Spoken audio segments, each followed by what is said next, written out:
Sekreto lang natin to. Ayoko talagang kumakain sa mga ganitong mga restaurant. Pati nga mag-order sa Starbucks, ayaw ko eh. Para kunwari yayamanin ka naman, magtira ka naman doon ng konti. Sabihin nila bon appetit. Ibig sabihin, kumain ka ng marami.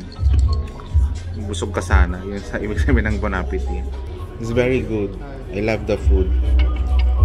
Wala kang libre? Wala kang libre? Ito na ang bill natin, bes. I want to pay card. Kasi wala akong card. Feeling. Dito ko nilagay yung pera ko, guys. Old fashion. Ayan. So guys, welcome sa aking episode 2. Medyo maulan na. So ako, tinanganak akong Boy Scout. Laging handa. So I brought here my umbrella. Kasi medyo pawisin yung likod ko ngayon. Pag maulanan ako, mabilis na ka mag-calf. So ngayon, maghahanap naman tayo ng pagkain. First time ko lang din magliwaliw talaga dito sa Douala. Check natin kung meron tayong makakain ng maganda. Ano itong mga damit nila ate? Parang kulto naman. Pero guys, hindi yan kulto ha. Ewan ko, siguro may tradition sila. So guys, may nakita na ako. Ayan o, ang pangalan Aphrodisiac. Restaurant Aphrodisiac. Baka masasyak ako sa mga presyo. Diba ang Aphrodisiac is a cardiac arrest? Yan ang ibig sabihin niyan, diba? Aphrodisiac, nakakashock. May mga pailaw, bes. Anong meron sa ilaw? Pero mukha siyang socialing restaurant. Mag-order lang naman ako dyan ng burger. Bonjour!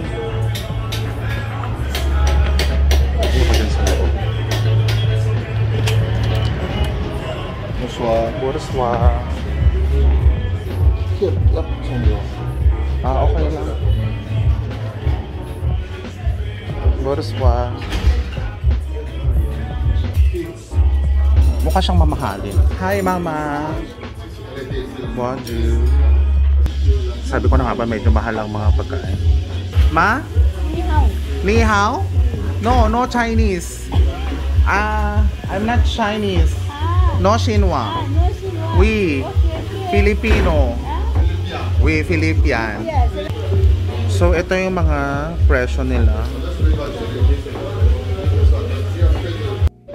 Sekreto lang natin to. Ayoko talagang kumakain sa mga ganitong mga restaurant. Pati nga mag-order sa Starbucks, ayaw ko eh. Kasi hindi ko alam i-pronounce yung mga andun sa menu.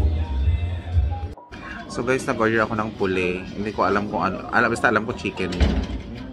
So ang presyo niya is 7.5 or 750 pesos. By the way, ipakita ko pala sa inyo yung ambience. Ayan. Parang made of gold lahat. See? Gold. Gold. Gold. Maganda yung ambience. Alam niyo, ang isa sa mga gusto ko sa mga African restaurants, magaganda yung mga gamit na lang mga furniture. Talagang yung ambience, talagang inaayos din. So kung maganda ang ambience, mahal din ang presyo. Guys, akala ko konti lang siya, pero ang dami-dami pala. Ito siya oh. Wow. So of course, di mawawala yung mani. Sabihin nila bon appetit. Ibig sabihin, kumain ka ng marami. Busog ka sana. Yun sa ibig sabihin ng bon appetit. Can you say bon appetit again? Can you say bon appetit? Bon appetit again? Bon appetit? Bon appetit. Bon appetit. Oh. Not Chinese. Filipino. Wait. Not China. Are you not Filipino here? You know plenty Filipino here? Yes.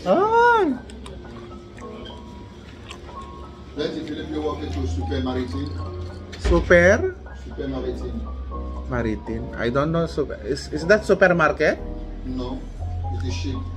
Ship. Yeah. Marami ko siyang mga Pinay dito ng mga anong tawag doon? Sa ship nag-work. Di ba kasi kumakain, hindi ko alam yung word. Yung nagtatrabaho sa barko? Shipperman. Mga shipperman. Ubusin ko muna itong mani kasi ang sarap. Sana mani na lang yung binili ko. Libre dito eh. Tikman na natin. Ito may chili sauce, spaghetti, chicken, rice. Mayaman ako today.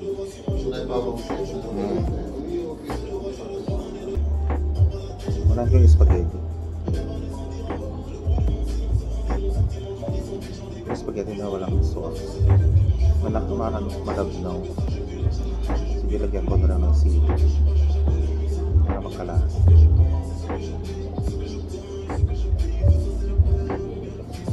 Wala talagang kulay yung spaghetti nila. Pinitigan ako guys. Tingnan ako.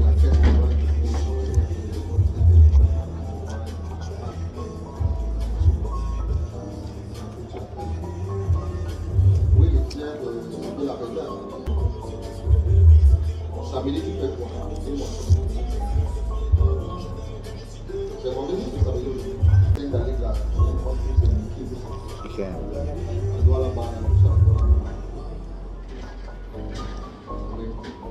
Sarap.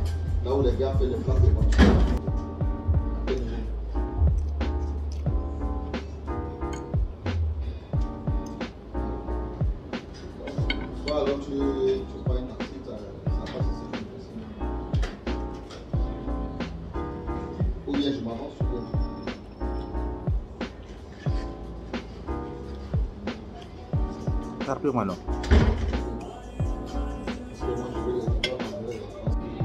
Uy, ang mahal na nito ah. Parang kumain ka na sa Eat All You Can, 750 pesos na pagkain. Pinikit ko na lang siya. Eh, ito kasi wala kong pinasukang restaurant, tsaka mukhang maganda, so enjoy. Enjoy nyo lang. Masarap yung sauce nila guys. Humingi ako kasi ubos na. Dami ko pang kinakain. Merci beaucoup mon ami. Yan, meron akong sauce. Ang sarap ng sauce nila. So guys, busog na ako. Para, kunwari yayamanin ka naman, magtira ka naman doon ng konti. Alam ko kung kanino ko ba yung natutunan.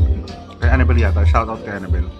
Oh, nagtira ko ng konting manok, nagtira ng konting spaghetti, konting sauce, yan, tapos mani. Pero yung mani ubusin ko na.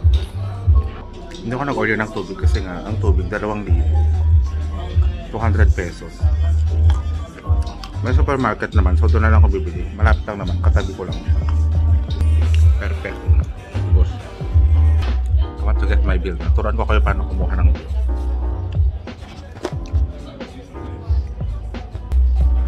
Excuse me. Hello. Can I get my bill?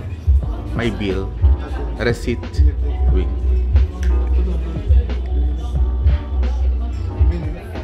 No, receipt. My receipt. Okay. Combien? Oui. Oui. Yeah, fini. Oui. It's very good. I love the food. Wala kang libre? Wala kang libre? Wala kang libre, no? Joke on. Ito na ang bill natin, Bill. 7.5. I want to pay card. Kasi wala akong card. Feeling. Ito yung pera ko. Magdala ako ng bag, wala namang laman. Dito ko nilagay yung pera ko, guys. Old fashion. Ayan. Ayan. Ba't kasi nakawin, mga ganyan-ganyan. Very old fashion ako, guys. So, ilalagay ko na naman dito sa loob ng aking bag. Hindi ako nagpipitaka.